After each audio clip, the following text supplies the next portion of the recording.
오늘은 여러분과 야곱 이스라엘의 세속화라는 제목으로 하나님의 말씀을 좀 나누고자 합니다. 야곱은 하나님의 은혜로 형 에서와 극적으로 만나게 되죠. 그가 그렇게 걱정했던 형과의 만남, 하나님의 은혜였다고 이 설명 이외에 다른 설명이 불가능할 것 같습니다. 그래서 그들은 극적으로 만나서 화해를 하게 됩니다. 에서는 야곱에게 함께 세일로 가서 살자고 했습니다. 그런데 야곱은 싫다 했습니다. 그래서 형 에서는 세일로, 자기가 살고 있었던 세일로 떠나게 되어지고 그 이후에 야곱은 숫곳이라고 하는 곳에 정착하게 됩니다. 그런데 이 숫곳 정착을 묘사하는 창세기 저자의 묘사가 상당히 흥미롭습니다. 여러분 17절을 한번 보실까요? 17절을 같이 한번 읽습니다. 지금 야곱이 숫곳에서 정착하면서 한 일이 무엇입니까? 집을 지었습니다. 근데 그냥 집을 지었다 이렇게 창세기 저자가 말하지 않고 그 앞에 누구를 위해서 집을 지었다고요? 자기를 위해서. 이 이야기가 왜 흥미로운가? 그 이유는 창세기 28장의 기록 때문입니다. 야곱이 형 에서를 떠나 밧단 아람으로 떠날 때 하나님은 야곱을 찾아와 주셨죠. 그리고 그에게 이렇게 약속해 주셨습니다. 내가 너와 함께 해주겠다. 내가 어디를 가든지 너를 떠나지 아니하며 너를 이 땅으로 다시 데리고 돌아올 것이다. 그때까지 내가 너를 결단코 떠나지 않을 것이다. 야곱은 생애 처음으로 인격적인 하나님을 베델에서 만나게 됩니다. 그리고 그 자리가 그렇게 거룩한 자리인지 몰랐어요. 그리고 깨달아서 잠에서 깨어나서 자기가 베고 누웠던 그 돌베개를 기둥으로 세우고 기름을 붓고 여호와 하나님께 예배를 드렸습니다. 그리고 그는 28장 20절과 22절에서 이렇게 하나님께 서원하며 기도를 올려드립니다. 여러분 한번 찾아보시죠. 28장 20절과 22절입니다. 이게 베델에서 하나님을 만난 야곱의 서원이고 기도였습니다. 전에는 하나님이 내 조부 아브라함의 하나님이고 내 아버지 이삭의 하나님이지만 하나님이 약속하신 것을 신실히 지키셔서 저를 이 가나안 땅에 무사히 돌아오게 하신다면 하나님이 저의 하나님이 되실 겁니다. 이제 아버지와 할아버지의 하나님이 아니라 저의 하나님, 제가 인격적으로 섬기는 하나님으로 제가 그렇게 하나님을 섬기며 살겠습니다. 이런 신앙의 고백입니다. 그리고 두 번째 약속이 뭐죠? 제가 하나님을 위해서 집을 짓겠습니다. 이렇게 약속했다고요. 세 번째 약속은요? 하나님이 저에게 주신 모든 소출, 소유물 가운데 제가 10의 1조를, 10분의 1을 어떻게 해요? 아니, 그 앞에 반드시. 지금 야곱이 뭐라 했냐?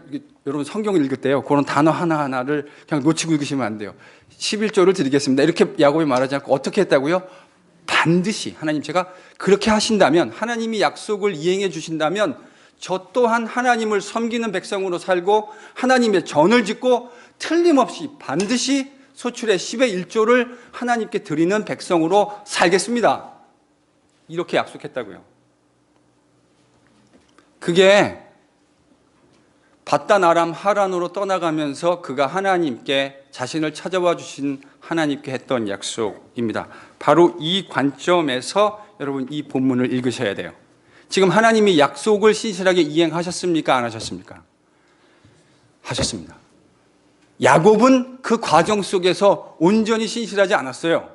그럼에도 불구하고 하나님은 자신의 그 약속을 신실하게 이행하셨습니다. 그래서 지금 야곱이 무사히 가나안 땅으로 돌아오게 하셨습니다. 근데 원래 돌아오면 어디로 가야 됩니까? 베델로요. 하나님을 만났던 바로 그 베델로 가서 뭐 하겠다 그랬어요? 하나님 위해서 집을 짓겠습니다. 이렇게 얘기했는데 평안히 가나안으로 돌아와 가지고 가나안으로 베델로 올라갔습니까? 아닙니다. 그는 숫곳에 거하며 거기서 평안히 하나님을 위하여가 아니라 누구를 위하여? 자기를 위해서 집을 지었습니다.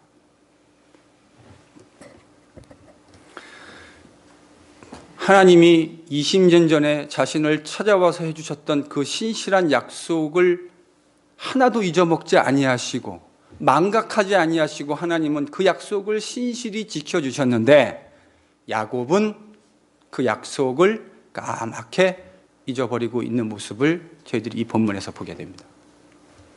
이뿐만이 아니죠.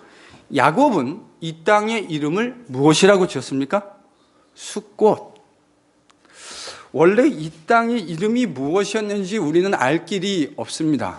근데 이 숫곳이라는 이름은 누가 붙인 거죠? 야곱이요. 그러니까 야곱이 숫곳이라는 이름으로 이 땅을 부르기 시작해서 후대 유대인들은 이 땅을 계속해서 뭐라고 불렀어요? 숫곳이라고요. 그러면 왜 야곱은 이 땅의 이름을 숫곳이라고 불렀는가? 여러분, 숫곳이라는 말의 히브리 말이 원래 일반 명사입니다. 이 말의 의미가 가축들을 위하여 지은 곳간 혹은 우리간 이런 의미예요. 라이온의 덴, 그러니까 사자를 가두는 그 우리도 숫곳이라고 부릅니다. 그러니까 이 숫곳이란 말은 가축들이 거주할 수 있는 그 공간을 이르는 히브리 말입니다. 그것이 나중에 고유명사가 된 거예요. 그 일반 명사가 숫곳이라고 하는 지역을 가르치는 고유명사가 된 겁니다. 누가 붙였다고요? 야곱이. 야곱이 그렇게 부른 거예요. 야곱은 20년 전 자기 약속은 까맣게 잊어버린 채 자기를 위해서 집을 지었고 또 누구를 위해서 집을 지었습니까? 자신의 가축들을 위해서 집을 지었습니다. 여러분, 이 숫곳이라고 하는 우리간을 짓고 그곳의 지명을 숫곳이라고 부르는 야곱의 마음을 한번 상상해 보십시오. 형에게 준 그 수많은 가축들에도 불구하고 그는 여전히 하나님이 허락해 주신 복을 참 많이 받아서 수많은 가축들을 가지고 있습니다. 그 가축들을 위해서 따로따로 곳간들을 이 우리간을 지어놓고 그렇게 딱 둘러보는 거죠. 그러니까 야곱의 마음이 지금 어떤 마음일까요? 여러분, 이런 마음을 상상하시면 돼요. 여러분, 비즈니스를 새로 딱 열고 거기를 새롭게 딱 했을 때 어떤 마음이실까요? 집을 새로 설계해서 건축하고 집을 싹 새 집에 들어갔을 때 느낌이 어떤 마음일까요? 지금 바로 그 마음이 야곱의 마음입니다. 그걸 둘러보니까 너무너무 좋은 거죠. 아주 임프레시브한 거예요. 그래서 뭐라고 그 지역의 지명까지 부르게 되었다고요? 우리간. 이 지역을 아예 그냥 온통 그 땅을 바라볼 때 야곱의 마음속에 지금 너무 흐뭇한 거예요. 그래서 그 땅의 이름을 우리간. 그래서 부를 때마다 계속 뭐라고 부르고 있는 거예요, 지금요? 우리간. 우리간에 갔다 올래? 우리간에 가자? 이렇게 숫곳이라고 우리간으로 이름을 붙여놓고 지속적으로 그렇게 부르게 만든 거예요. 그럼 얼마나 좋았으면 그랬을까요? 그리고 18절에 보면요, 야곱은 아예 목축하기에 좋은 지역인 세겜 땅에 이르러서는 거기에 텐트를 치고, 그러니까 목축을 하기 위해서 텐트를 임시 공간을 지어놓고 그 공간마저 하몰의 아들들의 손에서 돈을 주고 구입했습니다. 여러분, 이 창세기 저자의 기록을 보면 야곱이 지금 이 땅에 템포러리로 머물려고 하고 있습니까? 아니면 상당히 오랜 기간을 머물려고 했다는 의도가 보이십니까? 이건 질문할 필요 없죠? 너무 분명하게 보입니다. 그는 이 지역에 상당히 오랜 기간 정착하려고 했다는 인상을 줍니다. 물론 야곱이 자기를 위해서 집을 짓고 우리간을 지었다는 그 자체가 저는 문제가 된다고 생각하지는 않습니다. 얼마든지 그렇게 할 수 있는 일이에요. 그러나 문제는 야곱이 창세기 28장에서 처음 자기를 방문해 주시고 인격적으로 만난 하나님께 드렸던 약속, 그 약속이 지금 까맣게 잊혀지고 있다는 것. 여러분, 이게 문제인 거죠. 그 약속은 단순히 베델로 올라간다고 하는 지형적인 지리적인 이동 때문에 중요한 것이 아닙니다. 베델로 올라가서 하나님의 전을 짓고 11조를 하나님께 드리겠다고 하는 약속은 제가 이제 하나님을 나의 하나님으로 모시고 하나님 중심으로 살아가겠습니다 라고 하는 신앙 고백이라고요. 근데 지금 야곱이 그 신앙 고백을 잊어먹고 있는 거예요. 그러니까 중요하죠. 지금 하나님의 은혜로 가나안 땅에 돌아와서 극적으로 형을 만나고 하나님의 은혜를 경험한 야곱은 하나님이 자신에게 처음 나타나서 베풀어 주셨던 그 은혜를 희미하게 잃어버리고 있는 모습으로 발견되고 있는 겁니다. 여러분, 원래 창세기 33장 하반절은 어떻게 기록되어야 하죠? 야곱이 밧단 아람으로부터 평안하게 세겜이 아니라 베델로 이르렀더라. 거기서 베델에서 나타나셨던 하나님의 약속을 기억해서 신실하게 하나님의 전을 위해서, 하나님을 위해서 집을 짓고 그의 자녀 자자손손 여호와 하나님만 섬기며 신실하고 아름답게 살았더라. 여러분, 이렇게 기록됐어야 되는 거예요. 그런데 지금 창세기 33장은 안타깝게도 그렇게 기록되지 않았습니다. 지금 야곱이 33장 하반절에서 보여주는 모습은 그런 신실한 하나님의 모습과는 사뭇 거리가 있고 온도차가 느껴지는 그런 모습입니다. 저는 33장 후반절에 드러나는 이런 야곱의 세속화되어진 모습과 34장에 등장하는 그의 자녀들의 모습 속에 똑같은 세속화의 모습이 적나라하게 드러나고 있다고 생각합니다. 이 이야기는 제가 좀 더 자세하게 설명하도록 하겠습니다. 우리는 보통 창세기 34장을 읽을 때 이것이 디나의 성폭행 사건을 다루고 있다고 생각합니다. 번역이 지금 그렇게 돼 있어요. 한글 번역이. 그래서 베델로 신앙의 중심을 잃어버리고 베델로 올라가지 않은 야곱을 일깨우기 위해서 하나님이 그의 딸 디나를 성폭행 당하게 해서 어쩔 수 없이 다시 베델로 올라가게 하셨다. 이게 이제 보통 많이들 읽는 창세기 독보인데 저는 물론 그렇게 읽을 수 있는 가능성이 전혀 없다고 생각지는 않습니다. 그러나 원문의 의미를 제가 묵상하고 또 묵상해 봤는데 적어도 원문은, 이 한글 번역본 말고 원문은 이 부분에서 성폭행이라고 하는 단어, 개념과 직접적으로 연결할 수 있는 단어가 등장하지 않아요.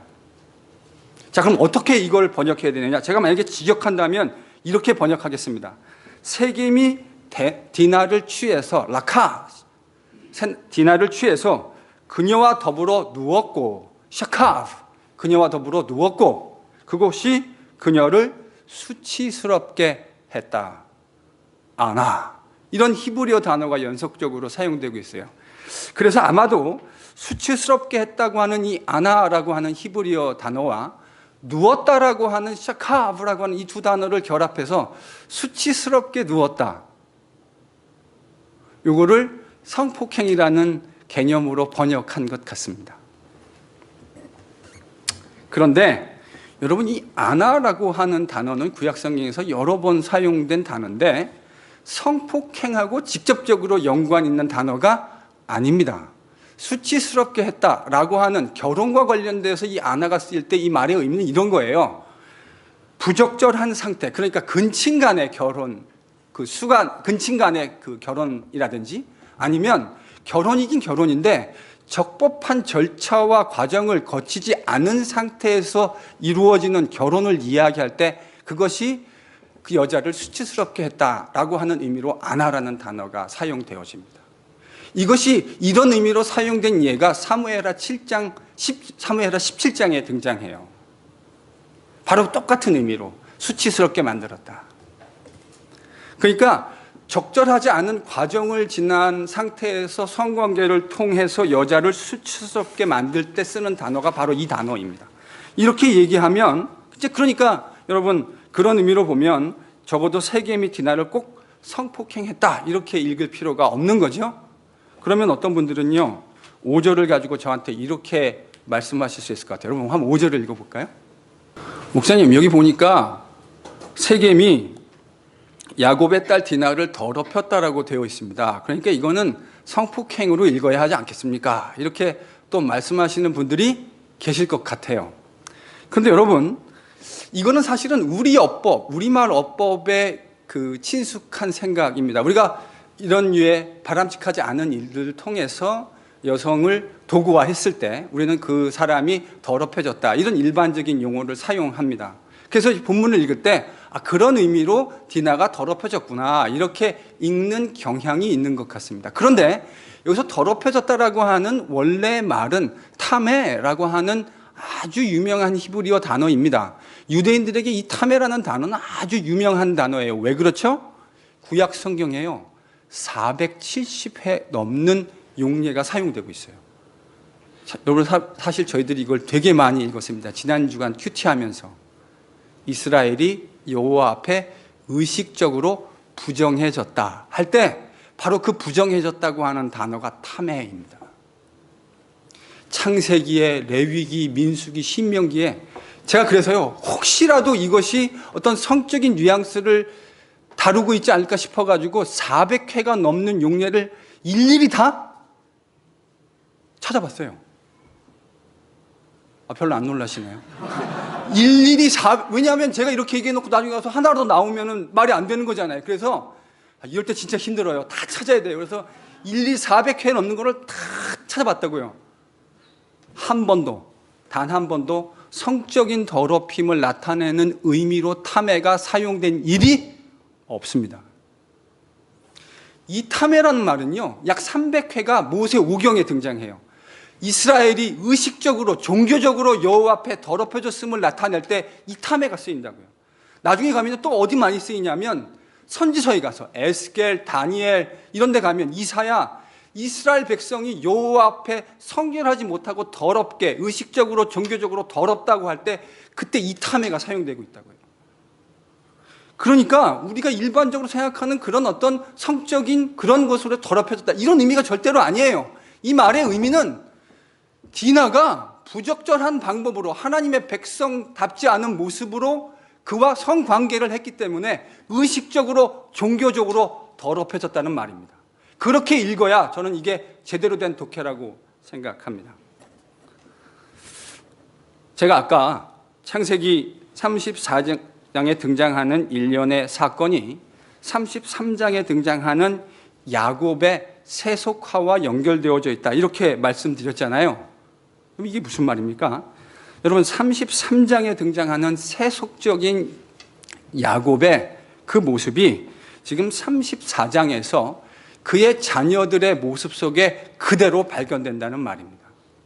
아버지가 세속화되어진 모습이 33장에 나왔다고 한다면 34장에 등장하는 야곱의 자녀들의 이야기는 그 아버지를 닮아서 변화되어지고 세속화되어진 자녀들의 이야기로 가득해요.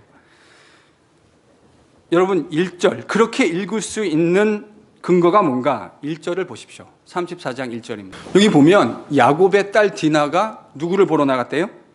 그 땅의 딸들을 보러 나갔다. 우리는 이 이야기를 읽으면 어느 날 디나가 이 땅에 살다가 심심해가지고 마실 한번 간 것처럼 이 본문을 읽을 수 있는 가능성이 매우 많습니다. 좀 삶도 적적하고 한데 이 땅의 딸들은 어떻게 사나 하고 한번 마실이나 한번 가보자 하고 갔던 것이 아닙니다. 그렇게 읽으면 이 본문을 잘못 읽으신 거예요. 저는 이 번역이, 이 말의 의미를 저희들이 잘 이해하는 것이 참 중요하다고 생각합니다. 그런데 여기서 우리가 생각해 봐야 할 포인트가 하나 있어요. 이 말의 의미를 생각하기 전에 생각해 봐야 할 하나의 중요한 포인트가 있습니다. 질문을 하나 던지겠습니다. 34장 1절부터 등장하는 소위 말하는 이 디나의 사건이 발생했을 때 디나의 나이가 몇 살이나 되었다고 저희가 추정할 수 있을까요? 여러 가지 좀 주변의 정황들을 한번 모아보죠. 지금 성적인 관계를 할 정도의 나이가 되어졌고, 그리고 이 일로 인해서 이제 세겜의 가족과 야곱의 가족 사이에 혼담이, 뒤늦은 혼담이 이루어지고 있잖아요. 그러니까 적어도 지금 디나가 뭐 할 정도의 나이가 된 거예요? 결혼을 할 수 있을 정도의 나이가 된 겁니다. 그러니까 뭐 그게 몇 살이냐를 말하는 건 참 어렵겠지만 적어도 유대인들의 개념상 15세가 되면 성년이 된다고 했으니 그 이후의 나이 정도는 됐다고, 적어도 앨리스트 한 15세는 넘었다. 뭐 15세에서 한 20세, 25세 이렇게 생각해 볼 수 있겠죠. 그런데요, 그래서 저는 이제 이런 걸로 근거로 해서 디나의 나이가 15세 이상은 되었다고 생각하는데, 그러면 하란을 떠났을 때, 밧단 아람을 떠났을 때 디나의 나이가 몇 살이었을까? 여러분, 요거를 계산하시려면 성경 인포메이션이 좀 디테일 인포메이션이 있어야 합니다. 저는 그때 하란을 떠날 때 디나가 베이비였을 것이라고 생각합니다. 그렇게 추론합니다. 왜요? 여러분, 디나는 레아가 낳은, 야곱에게서 낳은 7번째 딸입니다. 그러니까 7번째 자식입니다. 첫 아들이 르우벤, 시므온, 레위, 유다. 그리고 한동안 브레이크가 있었잖아요. 레아가 자기가 아이를 낳을 수 없다고 생각했던 시기가 있었고, 그리고 그 다음에 누가 출생했죠? 이사갈, 스불론. 이게 5번째, 6번째 아들이라고요. 그리고 그 밑에 누이 동생이 누구예요? 디나. 야곱은 밧단아람에서 몇 년 살았습니까? 20년을 살았습니다. 그리고 초기 7년은 원래는 라헬을 얻기 위해 했는데 결국은 레아를 얻기 위해서 7년을 일한 것이 되었죠. 그러니까 20년 중에 7년 딱 빼고 나면 13년 동안 야곱과 결혼해서 아이를 몇 명 낳았습니까? 레아와 야곱 사이에 7명의 자식을 낳았습니다. 그리고 넷째와 다섯째 사이에는 상당한 인터벌이 있는 것 같아요. 13년 동안에 7명의 자식을 낳았고 그 7명의 자식 중 디나는 가장 막내였다. 그러면 밧단 아람 하란을 떠날 때 디나는 몇 살쯤 되었다고 우리가 생각해야 합니까? 여러분, 연년생으로 연달아 낳아도 6살이에요. 그냥 디나가, 아니 레아가 결혼하고 그냥 해마다 애만 낳아도 6살이라고요, 디나가. 근데 그 사이에 공백도 있었죠. 그리고 여러분, 7명의 아이를 어떻게 연년생으로 낳습니까? 우리가 무슨 개도 아니고. 이거 불가능한 거잖아요. 그러니까 여러분, 사실적으로 생각해 보면 2년 인터벌이라고 봤을 때 디나는 거의 뉴본 베이비거나 아무리 많이 컸어도 터들러 이상으로 컸을 수는 없을 것 같습니다. 그게 밧단 아람 숫곳에 정착할 때 디나의 나이입니다. 그런데 34장에 시작했을 때 디나는 지금 이미 성년이 되어 있는 것 같아요. 그러면 33장 하반절과 34장 1절 사이에는 저는 적어도 10년 내지 20년 사이의 갭이 있다고 생각합니다. 이렇게 읽어야 이 본문이 제대로 이해가 됩니다.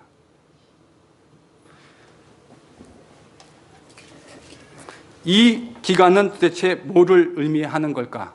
야곱이 10년, 20년 지나가며 그 세겜과 숫곳의 문화에, 세속적인 문화에 변질되어져 갔던 것처럼 디나도 똑같이 아빠처럼 그 가나안 땅의 여인들의 삶의 모습 그대로 변화되어져 간 겁니다.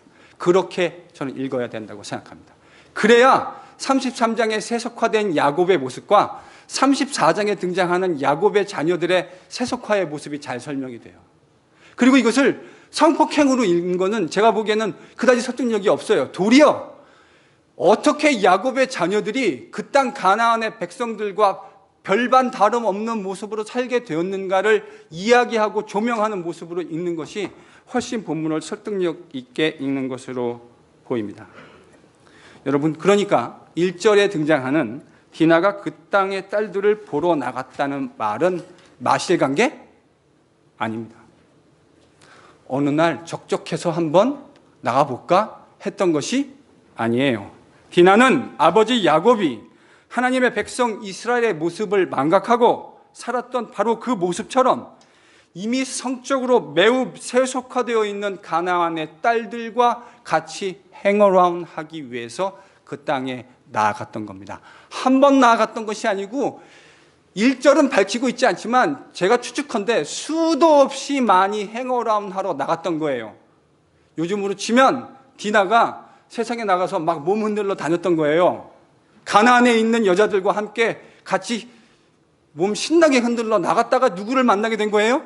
그 지역의 유력한 사람인 세겜, 하몰의 아들, 왕자라고 말할 수 있는 사람을 만난 거예요. 그래서 썸 타다가 일이 발생한 겁니다. 저는 그렇게 읽어야 된다고 생각해요.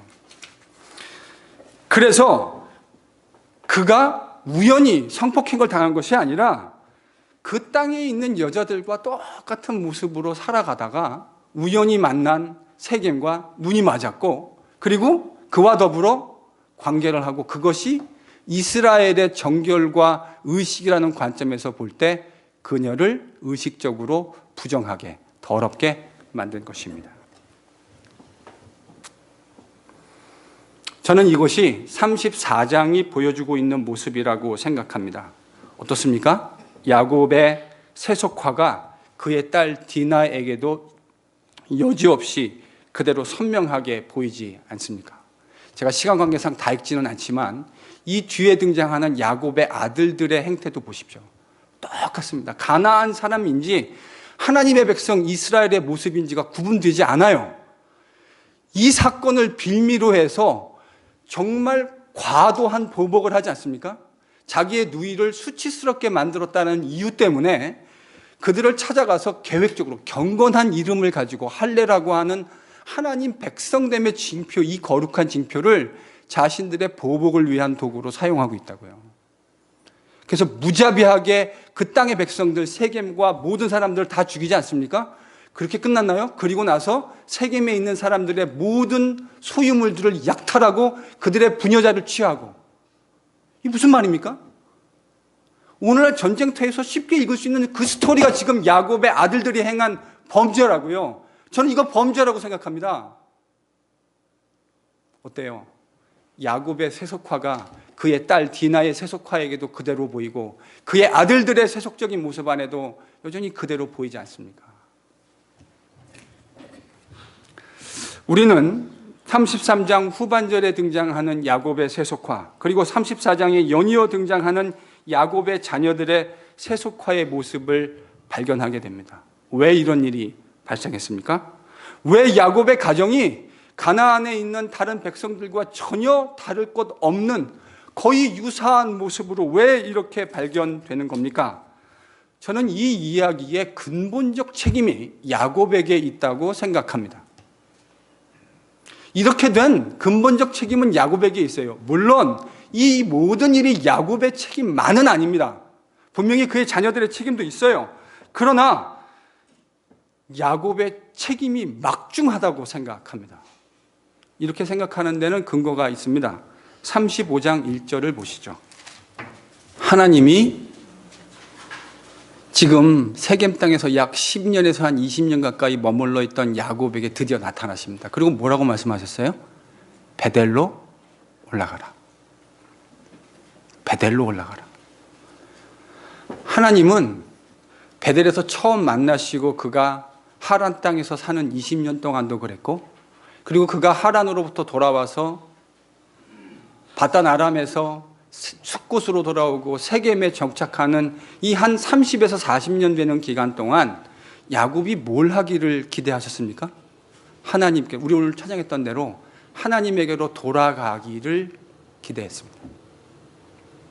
근데 야곱이 자기의 육적인 안목에 보기 좋은 하나님의 언약이 있었던, 약속이 있었던 베델이 아니라 자기 눈에 보기 좋은 숫곳과 세겜에 머물러 있었을 때 발생한 일을 창세기 33장 후반절과 34장은 기록해 주고 있는 거예요. 왜 이런 일이 발생했습니까? 야곱이 하나님의 백성으로 이스라엘로서의 자기의 본분을 망각했기 때문입니다.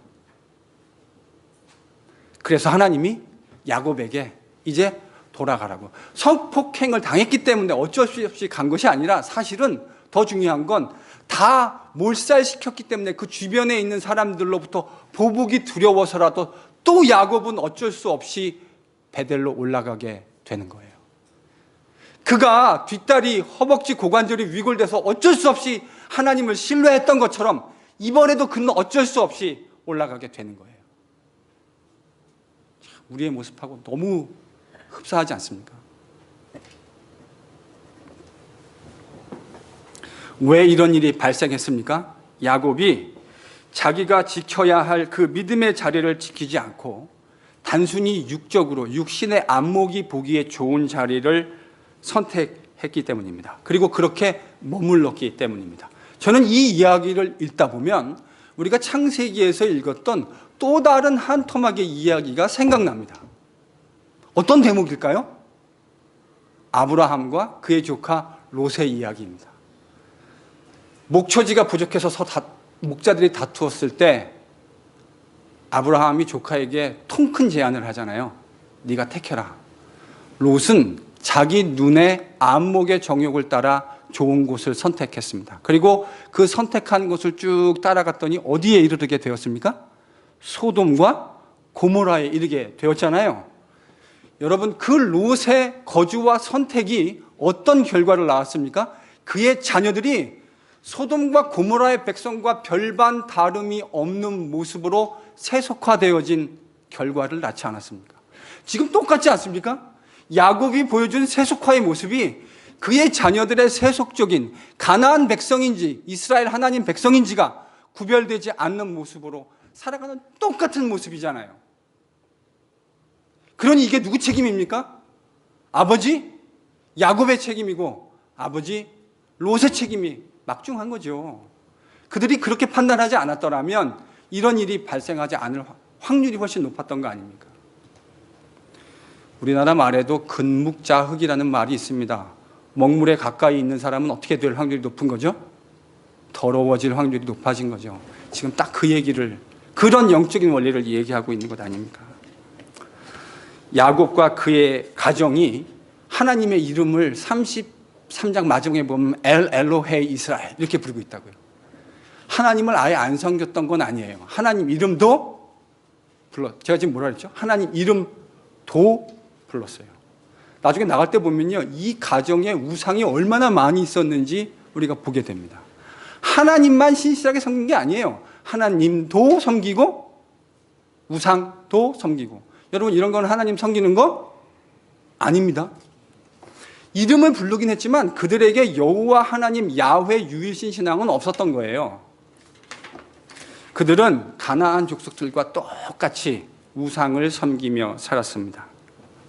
그들이 갖고 살아가고 있는 모습이 어쩌면 그렇게 가나안 사람들하고 똑같습니까? 제가 이 설교를 준비하면서요, 깊이 묵상을 해봤어요. 이 모습 속에서 이 본문을 읽을 때 나는 정직하게 어떤 모습이 떠오르는가? 가장 먼저 제 마음속에 정직하게 우리가 그렇게 사랑하는 고국의 한국 교회와 이민 교회의 모습이 묘하게 오버랩이 됐습니다. 돈 좋아라 하는 세상과 별반 다르지 않게 참 목사들과 사모들도 돈 좋아합니다. 복음이 어떠니 하나님 나라가 어떠니 하고 떠들어댔지만 나중에 은퇴할 때 어마어마한, 제가 액수를 얘기하면 여러분이 기절하실 것 같아서 참아서 액수는 얘기하지 못하겠습니다. 아마 셀러리맨이 평생 모아도 모기 힘든 액수를 달라고 남편 옆구리를 훅 찌르는 사모님과 그거에 부하내동해서 그 액수를 받아 나온 목사들의 이야기를 들으면 가슴이 그냥 먹먹해집니다. 씁쓸해집니다. 도대체 그분이 이야기했던 그 하나님 나라의 영광, 하나님 나라의 복음의 진정성이 있었던 것일까 하는 의문마저 들게 합니다. 물론 있었겠죠. 있었지만 변질되어져 갔다고 보는 게 맞겠죠.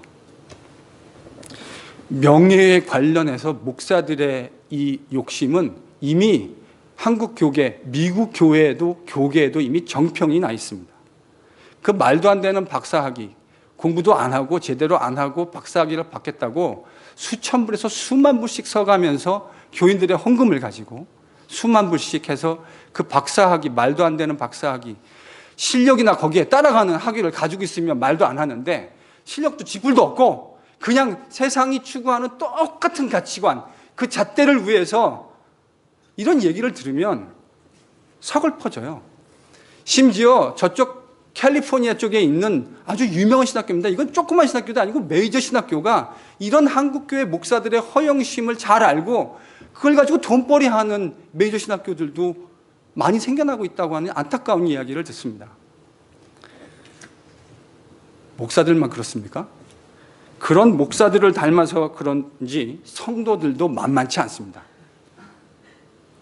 돈 앞에서 사기치고 비즈니스 사기쳐가지고 예수도 안 믿는 사람한테 마치 잘 되는 것처럼 사기쳐가지고 터무니없이 비싼 값에 팔아가지고 일평생 땀 흘려 성실히 노력한 예수 안 믿는 그 사람들의 눈에 피눈물 나게 한 이야기, 그런 장로님의 이야기를 제가 들은 적이 있습니다. 제가 더 적나라하게 얘기하고 싶은데 얘기할 수가 없습니다. 얘기하면 많은 분들이 추론하실 수 있을 것 같아서. 그래서 심지어요, 그 눈에 피눈물 난 예수 안 믿는 사람이 칼 가지고 교회 파킹랏에 주일날 찾아왔던 일이 있었습니다. 얼마나 눈에 피눈물이 났으면 그랬겠습니까?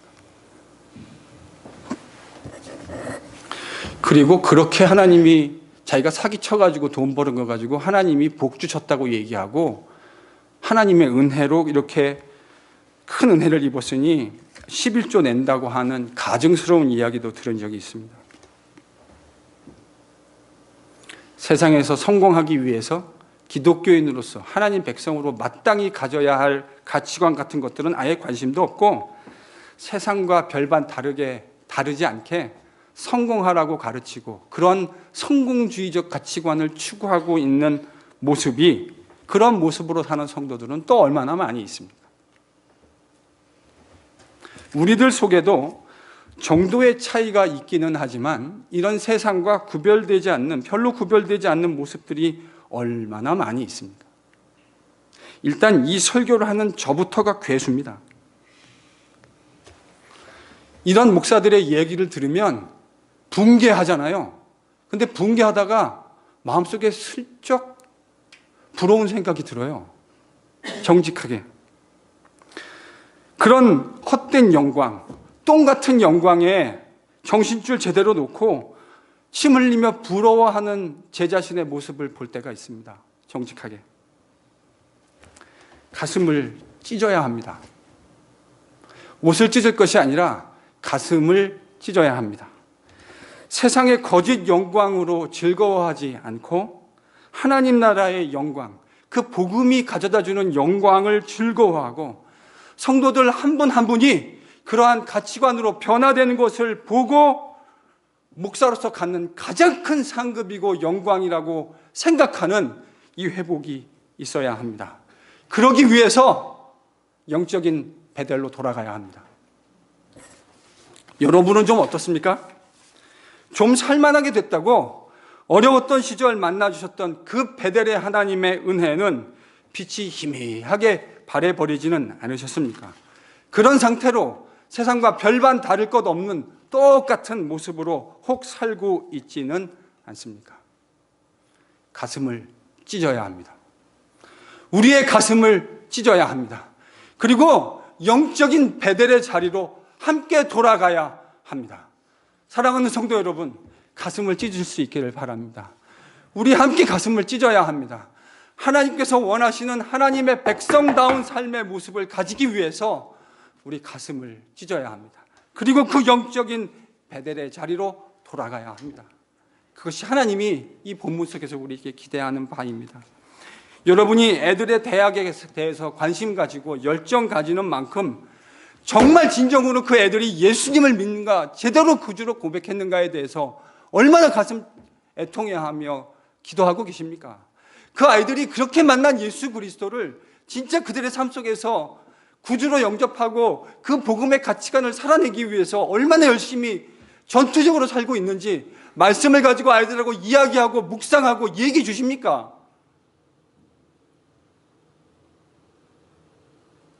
그런 건 관계없고 그냥 학교에서 성적표만 잘 받아오면 That's it! 이러고 혹시 살고 있지는 않으십니까?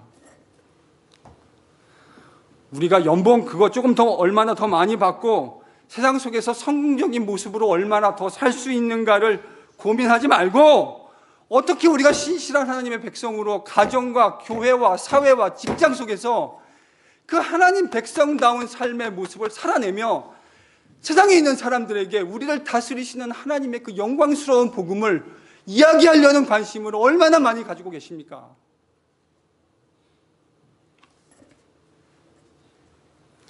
여러분, 이게 우리의 관심이어야 합니다. 하나님 백성의 관심은 그런 거야 돼요. 지금 야곱과 그의 자손들이 보여주는 이런 허무맹랑하고 어처구니 없는 모습이 아니라 하나님 백성다운 모습의 삶의 모습을 우리가 보여주어야 한다고요. 그러기 위해서 가슴을 찢고 영적인 베델의 자리로 다 함께 돌아가야 합니다. 그 가슴을 찢는 자리에 주의 성령께서 함께 해주실 겁니다. 그리고 우리를 변화시켜서 하나님 백성다운 삶의 모습으로 살아가는 그 아름다운 일을 우리에게 허락해 주실 겁니다. 이러한 영적 회복의 은혜가 우리 NGPC 공동체 가운데 지속적으로 가득하기를 예수님의 이름으로 간절히 축원합니다. 기도하겠습니다.